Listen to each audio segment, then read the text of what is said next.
What's poppin', y'all? You rocking with Jiggy Jones, and today we got a hitmaker in the building, y'all. I mean, he's worked with Chris Brown, Migos, Ty Dolla $ign, Money Long, Megan Thee Stallion. I could really go on for hours, but we're gonna stop right there and we're gonna talk to the man. OG Parker's in the building. What's happening, brother? How you feeling? Everything's well, man. We blessed, man.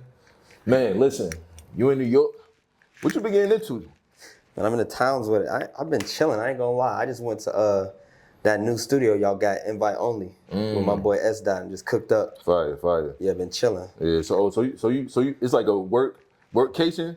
Always. Yeah. I'm trying to, you know what I'm saying, tap in. Trying to go to Pergola and say less. And like all the vibes y'all got out here. Definitely. Shout out to them spots. Now, you recently dropped the EP, and you're no stranger to EPs.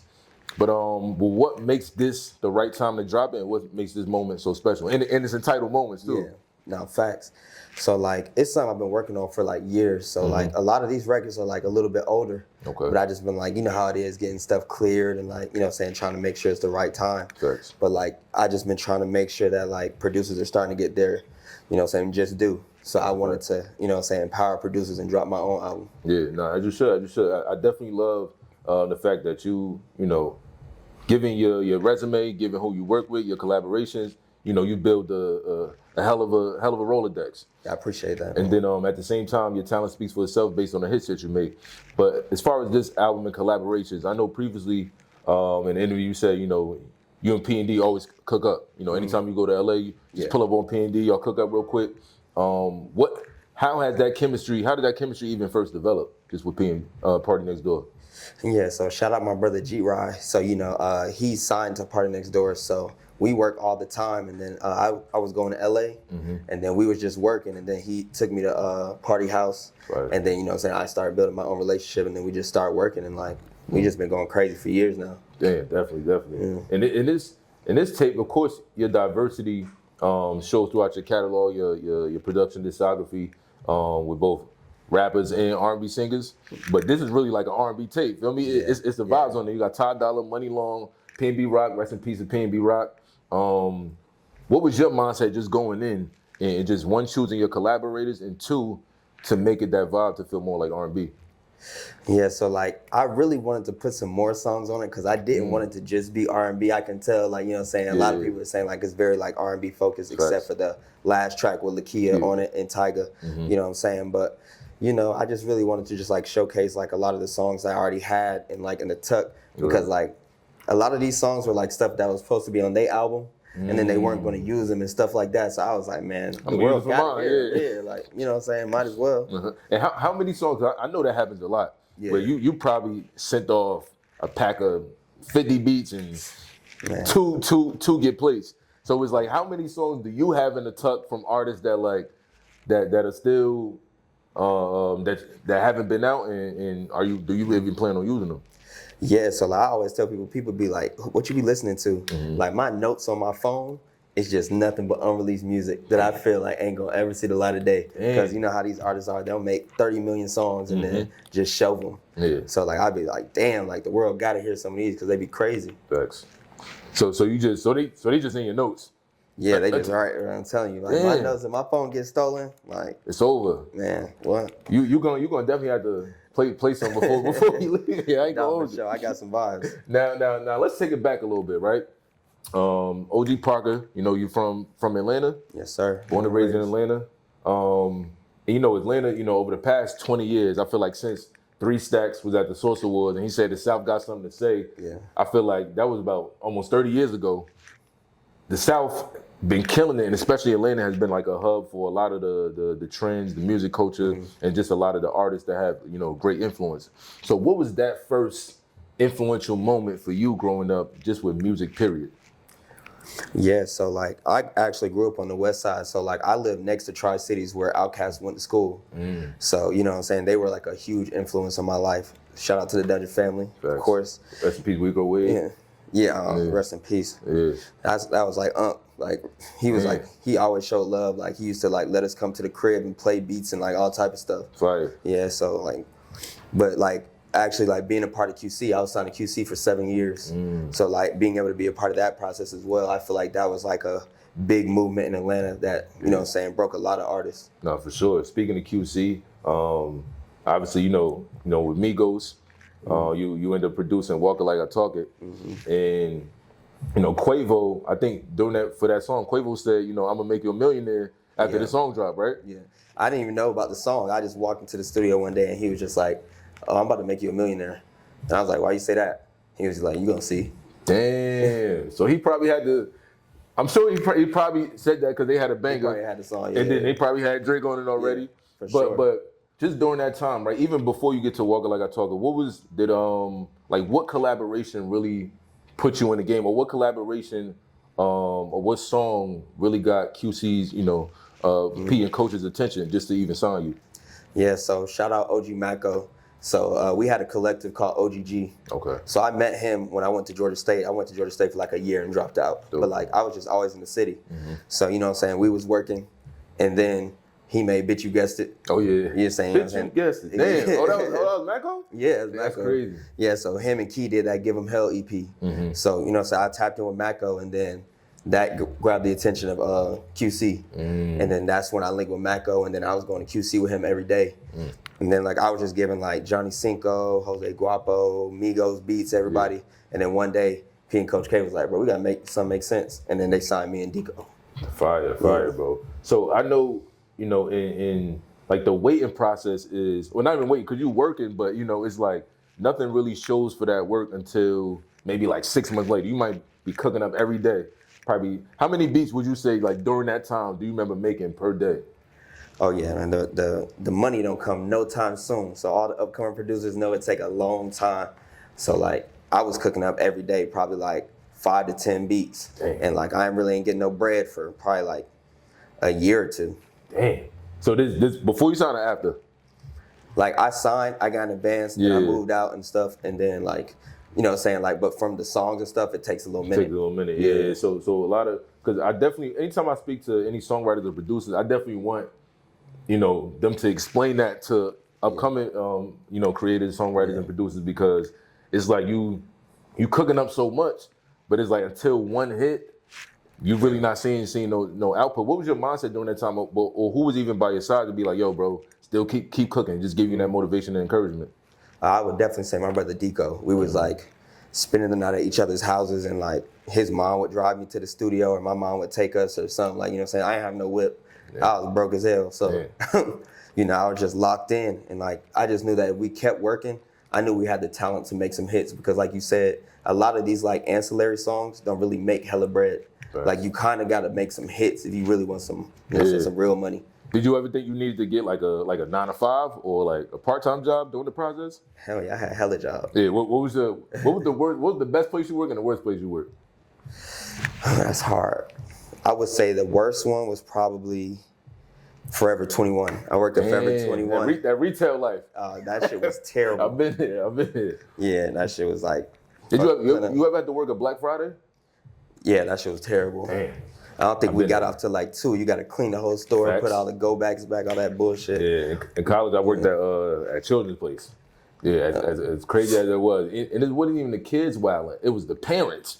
Oh yeah. You finish with a table, folding everything, and the parents come. Do you see sign 4B? I'm like, miss, you just saw me doing this, but yeah. And they'll just throw it on the ground and shit. Crazy. No decorum, no nothing. Right.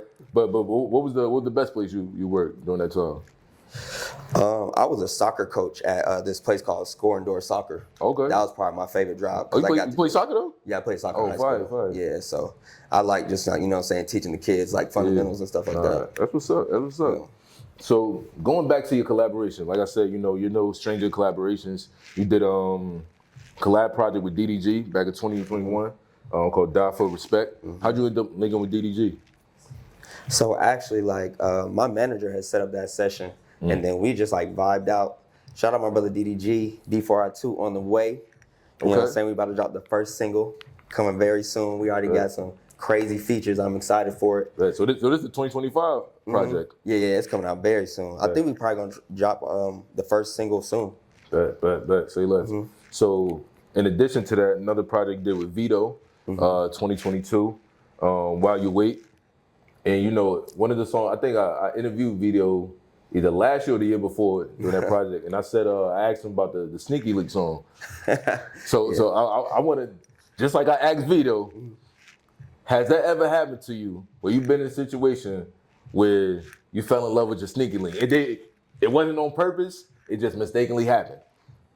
Absolutely not. My fiance is right here, and I do not have a sneaky link. Hey, fiance. We talking about, matter of fact, he ain't even got no pass. He ain't even got no pass. Delete that shit. He ain't even got no pass. Yeah, word.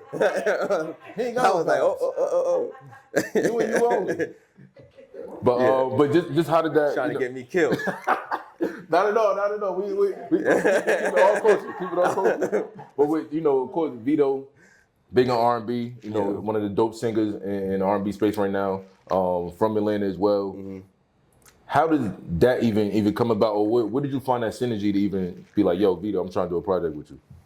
Yeah, so it's crazy. My manager dated his manager. Oh, shit. So they were just like, oh, yo, they should like link up. So we just started going to the studio, and then we just started going crazy. And it was like, we might as well just drop a project, making all these songs. Organic energy between you. Oh, yeah, that's my dog. One of the singles that you end up producing this year, Cardi B, Enough. Read that you sent that beat 3 years ago before she actually cut and put out the record. Did you forget you even sent that during that time? I mean, I had, like, when I first sent it, like, they were like, oh, yeah, she's fucking with it. She about to cut to it. Mm-hmm. So I knew she had made a record to it. But, like, I didn't know it was going to take that long to come out. But I feel like, you know what I'm saying, she had a lot of shit going on, you know what I'm saying, with the kid and all that stuff. So I was like, you know what I'm saying, I got to let the artists vibe out, live their own life. Anytime there's, how do you even decide, you know, do you even decide who you want to work with? Or you just send the packs to, like, the engineers, the producers, anyone who they work with, their managers, and then you kind of let they decide? Or do you say, like, yo, I'm making this specific beat for Cardi, I'm making this specific beat for Migos?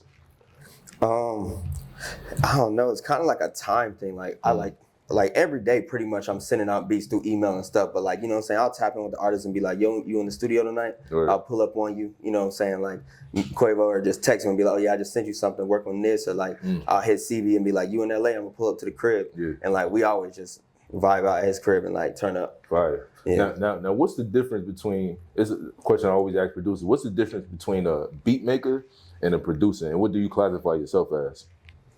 I would consider myself a little bit of both. You know what I'm saying? I feel like a beat maker is somebody that just sits at home and makes beats or makes loops and just sends them out. Mm-hmm. I feel like a producer is like more so like, you know, your Tricky Stewart, you know what I'm saying? Stuff like that, where you like pull up to the studio and you like tell the artist like, no, get on this beat, and like, oh no, say it like this, like, you know what I'm saying? A little bit more vocal. Have you done that in like your past projects with DDG, Vito, and this one, Moments? Yeah, I wrote on some other Vito songs. Do you look to, you know, get more into just songwriting in general, or it's just like whatever opportunities, if I'm collabing with them, I'm gonna be writing on the song? It really just depends, because I'm like a quiet person, so like I really don't be like all up in niggas' faces, like say this, say that, you know what I'm saying? Like if I hear something, I just be like, oh, you can say this bar or something like that. Yeah. But like with a lot of people I work with, like trap rappers, like Quavo and them just freestyle them songs. So it's like, it's not even really like no room to be like, you know what I'm saying? Like he just walked in the motherfucker and said, walk like I talk it. Like, yeah. Wait, was you there for that session? Well, you wasn't there for that session. Nah, right? That nigga said he recorded that in his hotel room in Africa. Damn. Yeah. Crazy. Random as fuck. And everybody else just jumped on the song after? Mm-hmm. I guess he made it in his hotel room. I think he was like filming a movie or something like that. Mm-hmm. And they were probably out there too, though. They probably just came and got on it. They probably in their own hotel rooms and stuff, and they probably just came and just, you know. No, for sure. But Quavo popped it off with the hook. Got you. Now, talk a little bit about, and as much you want to disclose about, just publishing, right? Like I said, I feel like a game to a lot of upcoming producers where a lot of people don't understand, and they probably cooking up just like you were back then, and they probably waiting on their moment. So what was that, you know, that first moment when you got your publishing? Did you feel like, you know, this was the best situation at the time? Mm-hmm. Did you feel like, all right, I'm gonna work through this and go re-up? Or like, what was that situation with your first pub deal? Yeah, shout out Ashley Calhoun. She was like one of the first people to really believe in me. Like she flew to Atlanta from LA just to meet me at QC. And what publishing from the Pulse Recording. Okay, Pulse, yeah. Yeah, Pulse and Concord. Mm-hmm. So she actually had flew, and at that time, my dumb ass had went and tried to go play basketball at Georgia State in the rec, and I fell and I like tore my knee. nah. So like I'm like walking with crutches into the meeting, and like Ashley's like, yo, like I love everything you produce. I really believe in you. And she signed me like the next day. Damn, big shout out to Ashley Calhoun. Oh, yeah. She the GOAT. Those people who just, kind of just understand, because I feel like it's two parts of, executives in the business, right? It's those who rely on is like the data part, which, a lot of people speak on analytics as you should. Like they say, numbers don't lie, but at the same time, there's a feeling part where you hear the sound, you hear the hunger and whatever the creative is producing, and you go with your heart. And I feel like that's what she kind of did with you. Yeah, you got A&Rs that sign artists based off of TikTok and like fucking YouTube streams and stuff like that. And then you got people that sign people off of talent and like, oh, I love your music, I believe in you, I know what you can do. We heard the sad news of Rich Homie Quan passing today. Rest in peace to Rich Homie Quan. Atlanta native as well. How was your relationship with Quan if you had one? Yeah, so we was cool. I worked a lot with YF and Lucci. Like I produced 7 songs on Wish Me Well, too. So like they were both signed to TIG. So like when I would pull up on Lucci, a lot of the times Rich Homie was there, and I did I Don't Know Where I Be with him, and like it's just crazy to see because like I'm not gonna lie, that Rich Gang period that changed my entire life. Just all those songs were amazing. Like him and Thug was so crazy together and stuff. So I just can't believe it. Yeah, man. It's unfortunate. I know Atlanta is definitely hurting right now. Just sending prayers, thoughts out to his family, and everyone that's close to Rich Homie for sure. Now on another note, like you said, you just recently got engaged. Yes, sir. Recently got engaged. Big shout out to your wife to be in the back. What was first of all? How did y'all meet? How did y'all even meet? So we went to high school in the same county. So we kind of like always knew each other, but we kind of like tapped back in like towards college vibe. Do you have any plans where you want to have the wedding yet, or? Yeah, she wants to have it tomorrow, so you know the vibes. Happy wife, happy life. Like they be saying. That's the rule. Now, how long y'all been together actually? We've been together for 8 years. 8 years, damn. Yeah. Shout out to y'all, yo. I love seeing love. I'm a big fan of love, big fan of harmony, big fan of companionship. And I'm glad that she here with you on the trip because like you said, it wasn't nobody before you. Exactly. They didn't exist. They didn't exist. When you see them. Now, of course, the year's about to come to a close. 2024. You've done a lot this year. How would you rate this year? Do you feel like your success this year? Do you compare your success this year to last year? How would you rate that? Yeah, I actually be thinking about that a lot. I would probably say like there's definitely like certain years that like were like a little bit better because like what I'm saying, like there's certain years that I was just dropping like I had 3 songs on the radio in the top 10 in 2022. Damn. You know what I'm saying? What was those songs? It was Thought Shit by Meg Thee Stallion. Facts. I think Baddest by Young Blue and Chris Brown, and Angles by Wale and Chris Brown. Yeah. Definitely. So like, what I'm saying? Like I feel like, I don't know if anybody's ever had 3 songs in the top 10 at one time. You know what I'm saying? I saw that one time that the Neptunes, like Pharrell and Chad Hugo, I heard that they had like 40% of radio at one time. Back then, early 2000s, mid 2000s, they was Chad and Pharrell was wilding. Yeah, no, maybe I would say maybe Mustard in 14. Cause I remember Mustard had like 14 songs on radio. Mustard and Mike Will for sure. Mike Will, yeah. Like my college years, like then they was going crazy. So college is, man, I feel like that's the golden period where Atlanta kind of just like, all right, we just gonna take over. Yeah, we're just gonna take over. And you seeing that, you being, just younger than, kind of Mike Will and them. How's your relationship even with people like Mike Will, just like big producers from the city? Oh, I just like show mad love, you know what I'm saying? I cooked up with Mustard in LA and we made some shit with LMA, but they didn't clear the sample. But like, what sample was it? It was like a random sample. Damn, I forgot what it was. Okay. But like I just love like just seeing like young producers just like coming to fruition, like, you know, the metros and stuff like that. Like, facts. because we're like really not all too far from age. Like, you know what I'm saying? We all like similar, but like they definitely had their vibe before me. For sure. Yeah, so I just love to see it. Nah, definitely. I see you got some silk on, bro. Like that's a little trendy fit right there. Just grab it. And I know you got the clothing line as well. Yes, sir. 7. Damn, we should have brought my boys a hat. That's crazy. Say again? We got hats for you. Oh, yeah, we got hats for y'all, for sure. So I definitely want to cop that. Definitely want to see what's up. Tap in. Oh, you got to pay for nothing. I got you. Oh man, my God. Now how'd you even of course clothing is once you establish a brand and you have a creative eye, you know you gotta put some merch. But just talk about the clothing line and what's the inspiration behind it. Yeah, so basically, like, you know, with the music stuff, like I feel like I tapped into that for a long time. Like we were just talking about, like one day you gotta retire. Right. So I'm like, you know what I'm saying? I'm trying to like delve into like other stuff, not just music. Because I've been making beats for 15 years. Damn. So like, you know what I'm saying? I want to just tap into like some other avenues of like, you know what I'm saying, money and just other loves. Because I've always loved fashion. I had a clothing line in 10th grade. Like I always like, yeah. You was moving units in 10th grade? No, I wasn't selling shit, but I had it though. It existed. Nah, that's a fact. I mean that's a manifestation in itself, right? The fact that you took the actionary steps to even put that in fruition. You know, so salute to you at 10th grade too. Did you have a printing press or? Nah, so I used to drive with my dad to like this, like it was like a little small place. They had like a little screen printer. And it was called Music Builds Mind. And it was like a M and then like a music sign and then like another M. Gotcha. And then I used to just like print up shit and just like give it to the homies and shit. What do you see for yourself just as the year ends? And yeah, I would probably say I'm just really just trying to keep cooking up. I've been working with my brother Young Blue. We working on his project, so I've been like locked in on that, finishing that up. Of course, the DDG album, finishing that up. Shout out my brother Landstrip Chip. I'm EPing his album. And then like I'm probably gonna drop a new album because this is like an EP. I want to drop a real like LP like next year. So that's something I'm kind of just trying to like gather the songs for. Yeah, so this is more like a warm up because there's only 5 songs on there. Yeah, Moments 2 on the way. Is there any artists that you haven't worked with yet that you're looking forward to working with? Yeah, I want to work with like Rihanna, Beyonce. I want to tap into the country bag, Luke Wallen, and you know. All that type of vibes. Is there any artist that you said would be like your favorite that you've collabed with so far? I would probably say I worked the most with Chris Brown and PartyNextDoor.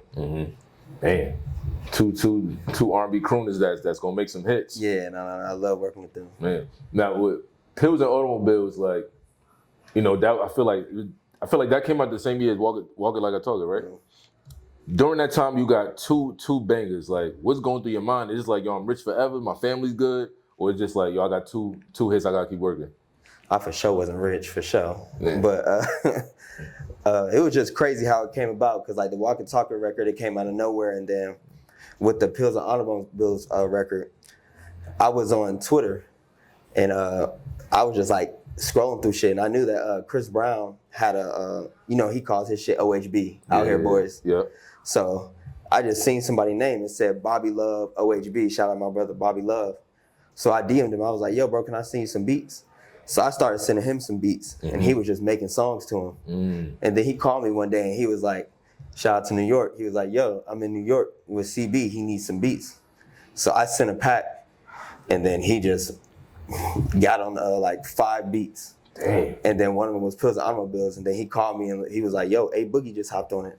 Then he was like, oh, Kodak Black and just hopped on it. It just was random. Crazy. Yeah. Crazy how things develop, man. But you know, you obviously have to be working in order for that process to even see it through. Yeah. And you know, obviously you've been putting the work for a minute.